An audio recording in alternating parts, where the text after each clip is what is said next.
In this video, we're going to be using Rstudio to figure out how to do the scatter plots of our predictors, our correlation between our predictors, and then the variance inflation factor.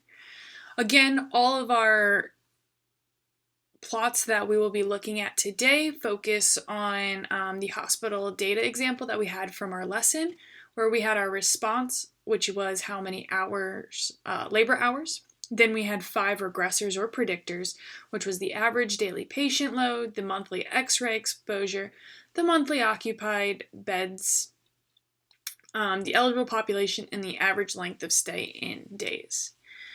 So in Rstudio, we want to make sure we're in the right directory.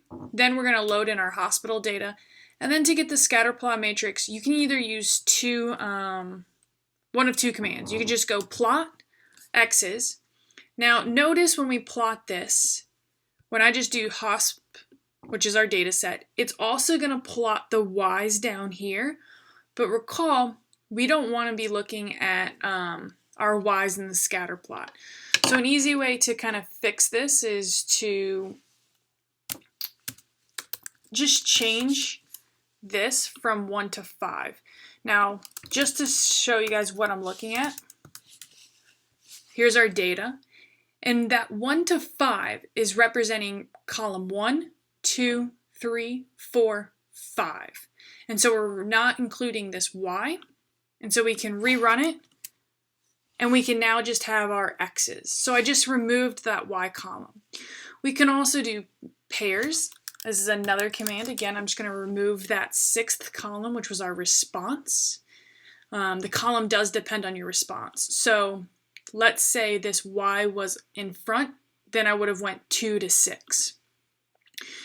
Here's another one that you can do pairs, where if you put upper panel equals null, it's not going to put the upper triangle.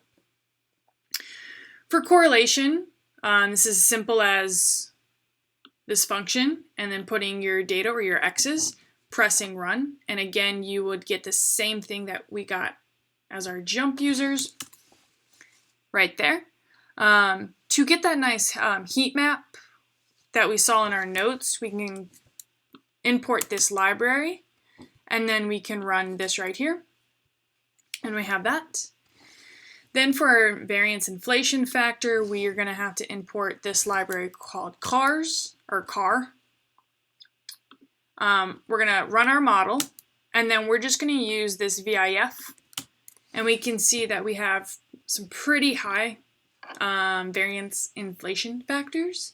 So from this step, I would probably start going into a model building phase and see which models were selected and go about my day that way. And that's it.